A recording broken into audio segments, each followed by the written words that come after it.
સમાજ કોઈ પણ હોય, આ સમાજની અંદર સામાજિક આગેવાનો ભેગા થઈને અમુક મુદ્દે જે જાગૃતતા લાવે છે ત્યારે સમાજનો ઉત્કર્ષ વિકાસ થાય છે.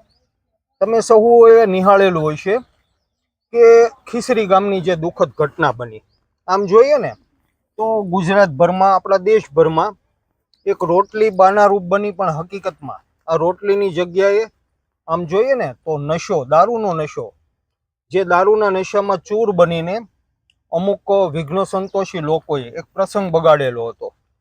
હવે જ્યારે દેવી પૂજક સમાજની વાત આવે છે ત્યારે દેવી પૂજક સમાજના આગેવાનો ભેગા થઈને, નવયુવાનો ભેગા થઈને દારૂનો બહિષ્કાર, દારૂ ત્યજીને કોઈ પણ પ્રસંગ હોય, ધાર્મિક હોય, સામાજિક હોય, કોઈ પણ પ્રસંગ હોય ને એ પ્રસંગ કરવાનો છે હવેથી નિર્ધાર કરેલો છે. સાથે જ આમ જોઈએ ને તો દેવી પૂજક સમાજ માતાજીમાં ખૂબ જ આસ્થા ધરાવે છે.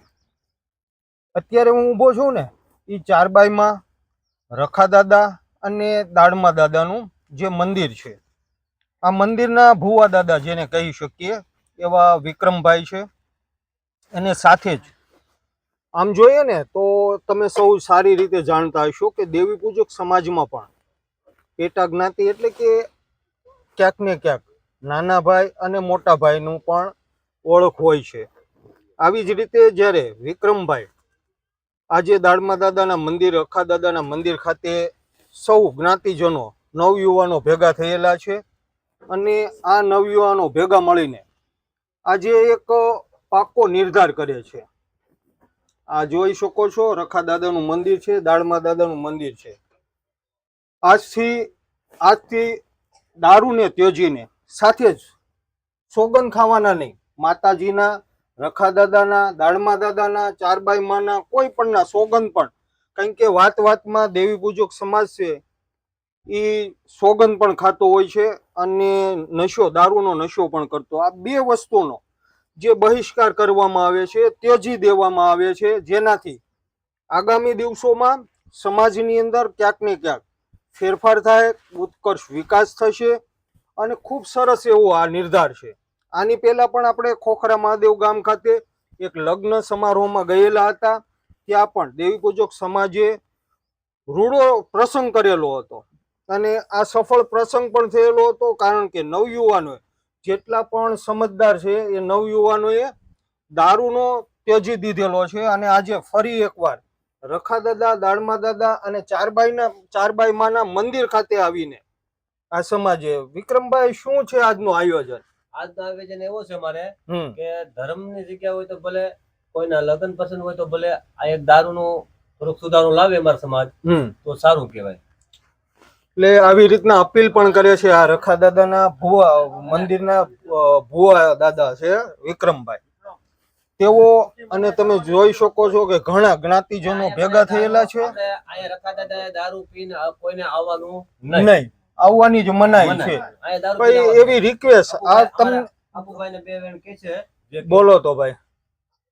મારી લાગણી એવી છે કે કોઈ ધર્મ છે, કોઈ ગરીબ માણસો છે એની બગાડ ન કરે અને 5 માણસ ભેગા થઈને એનું કામ સુધારે. બરોબર કહેવાય. આ બગાડવામાં કોઈ ફાયદો નથી.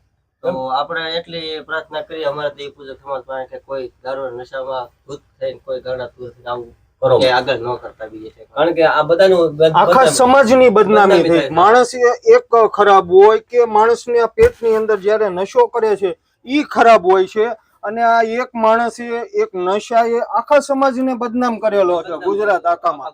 એટલે અહીંયા કોઈને આવવાનું જ નહીં એવી રિક્વેસ્ટ કરે છે અહીંના ભુવા દાદા. તો આપણે વિડીયોના માધ્યમથી એક પોઝિટિવ અને હજી હું આ રખા દાદા ને દાડમા દાદા બેહડા મેં નાના ભાઈ મોટા ભાઈ ભેગા રાખીને મેં કરું છું. કાલે સવારે મારા મોટા ભાઈ ને જવાબ દેવો પડે એવું મારે કોઈ નાના ભાઈ ને હું વિનંતી કરું, પગે લાગીને કહું છું કે દારૂ પીને ન આવું બાપા. બરોબર છે. આ તો હવે બહુ મોટી વાત કહેવાય દેવી પૂજક સમાજ માટે કે જે દાડમા દાદાના, રખા દાદાના મંદિરના ભુવા દાદા છે ને એ પોતે પગે લાગે છે જ્ઞાતિજનોને કે ભાઈ તમારે કોઈને અહીંયા દારૂનો નશો કરીને આવવાનું જ નથી હસોડું. અને જે કોઈ અહીંયા આવતા હોય એ દારૂ ત્યજીને જ પછી જ આવે, કારણ કે આ એક ધાર્મિક જગ્યા પણ છે. સાથે જ અહીંયા ઘણા ખરા બીજા પણ દેવી પૂજક સમાજના નવયુવાનો પણ ભેગા થયેલા છે. આ એક એવું ધાર્મિક સ્થળ છે દેવી પૂજક સમાજ માટે કે જેના આસ્થા ખૂબ ધરાવે છે દેવી પૂજક સમાજ. અને દેવી પૂજક સમાજમાં જાગૃતતા આવે ખૂબ સારી વાત કહેવાય. અને અમારા માધ્યમથી અમે પોઝિટિવ જે વિચારો, પોઝિટિવ સમાચારો હંમેશા દરેક સમાજ માટે આપી રહેલા છે. અને અત્યારે આમ જોઈએ ને તો દરેક સમાજમાં ક્યાંક ને ક્યાંક જાગૃતતા આવી રહેલી છે અને કંઈક ને કંઈક નીતિ નિયમોમાં ફેરફાર કરી રહેલા છે. અને આ ફેરફારોને આધીન જો જ્ઞાતિજનો એને સાથ અને સહકાર આપે ને તો દરેક સમાજની અંદર અત્યારે વિકાસ થઈ શકે એમ છે. દરેક સમાજની અંદર રોડા જે આયોજન થઈ રહેલા છે એનું પણ સફળતા મળી શકે એમ છે. તમે સૌએ જાણ્યું ને જોયું ખીસરી ગામની દુઃખદ ઘટના કે જેની અંદર એક દીકરી છે એની રોડી જાન આવેલી હતી, લીલા તોરણે જાન આવી અને વિલા મોઢે જે જાન પરત ફરી. એનું દુઃખ તો દીકરીના મા બાપને હશે, એનું દુઃખ એ દીકરીને હશે, એનું દુઃખ આ જે વરરાજો પરણવા માટે આવ્યો એના મા બાપને પણ હશે. અને એ શું કેવો જવાબ આપી શકે સમાજને કે કેવી ઘટના હતી, શું હતું એ વિશે તે શું જવાબ આપી શકે? એની પાસે કશો પણ જવાબ નથી. કારણ કે દારૂના નશામાં અમુક મહેમાનો આવેલા હતા અને એક નજીવી બાબતમાં માથાકૂટ થઈ અને આ માથાકૂટે રૌદ્ર સ્વરૂપ ધારણ કર્યું. અને આ રૌદ્ર સ્વરૂપ ધારણ કરવાના કારણે આખો સમાજ બદનામ થયેલો છે. આમાં વિક્રમભાઈ છે, ભુવા દાદા, સાથે જ આ તમારા નાના ભાઈઓ બધાય, અપ્પુભાઈ પણ છે, કનુભાઈ છે, સહદેવ છે. તમે એક સમાજને સારો એવો પેગામ આપો ભાઈ, બોલો કઈક સમાજ માટે. સમાજની માટે એવું કહેવામાં આવે છે કે આપણે ધાર્મિક જગ્યા હોય આપણા સમાજ માટે મોટી કહેવાય. અમારે ધાર્મિક જગ્યા, અમારે દેવી પૂજક ને તો કોઈ પણ સમાજ માટે ગર્વની વાત છે કે અમારા સમાજની માટે ગર્વની વાત અમારે એક જ છે કે અમારી ધાર્મિક જગ્યા મોટી. અમે એને માથે થઈને અમે કોઈ કાર્ય કરી નહીં. તો અમારા સમાજ અત્યારે જે દારૂ પીને કરે છે ખેલ મારી નાત ને હું પગે લાગીને કહું છું કે આ વસ્તુ ન કરો મારા બાપ. કારણ કે મેં જે રાખ્યા છે એ પણ મારે રહ્યો અને હવે આવો પગે લાગવા. મારે કોઈને ધાકારો મારવો નથી અને કાલ સવારે મને ધાકારો મરવોમાં તો હું તમને પગે લાગીને કહું છું કે આ ધાકારો નો હમણાં કઈ આયોજન અહીંયા જગ્યા મેં ખેર નથી જમણવાર કર્યું હતું અને આ બધા મારા નાતના સમાજને જમણવાર કર્યું હતું અને હવને ખવારું છું અને હજી ખવારીશ. બરોબર, હું માંગી ભીખીને તમે મારી નાતને હું ખવારીશ. એ તો સાચું પણ છે કે તમે આની રખા દાદાના મંદિર માટે તમે તમારો ધંધો રોજગાર બધું જાતું કરીને બધું ખોઈને તમે આ મંદિરનું નિર્માણ કરેલું છે અને અહીંયા જાગૃતિ આસ્થાનું કેન્દ્ર બને. મારા ભાઈઓ કે મારા કોઈ પણ મને વડીલો કે એવું મારી નાના નાતને હું એમ કહેવા માંગુ છું કે કારણ કે આ ધાર્મિક જગ્યામાં આવું કામ કર્યું છે અને મને તમે કહેવા જો હું નાનો માણસ. સાચી વાત છે. અને મને કાલે મારા ભાઈઓ કોઈ જવાબ માંગશે તો હું જવાબ નહીં દેગું કે આ ધાર્મિક જગ્યાને કલંક લગાડવાના ધંધા ન કરો મારા બાપ. હાવ સાચી વાત છે. કારણ કે હું નાનો માણસ લૂંટાઈ ગયેલો તો બધું મારી પાસે કાંઈ છે જ નહીં. હું માંગી ભીખીને ભેગું કરું છું. 100% આ બધું હું માંગી ભીખીને કરું છું. બધા મારી તમારો ધંધો જાતો કરી દીધો, બધું લૂંટાવી દીધું છે આ મંદિર આસ્થાના કેન્દ્ર માટે ભગવાન માતાજી માટે આ બધું લૂંટાવી દીધું. તો 100% ગામ આખું પણ તમારી લાગણીને જાણે છે, સમજે છે. આ ભાઈઓ પણ બધા સમજતા હશે કે આવું એને ખોઈ પોતાનો ધંધો હતો,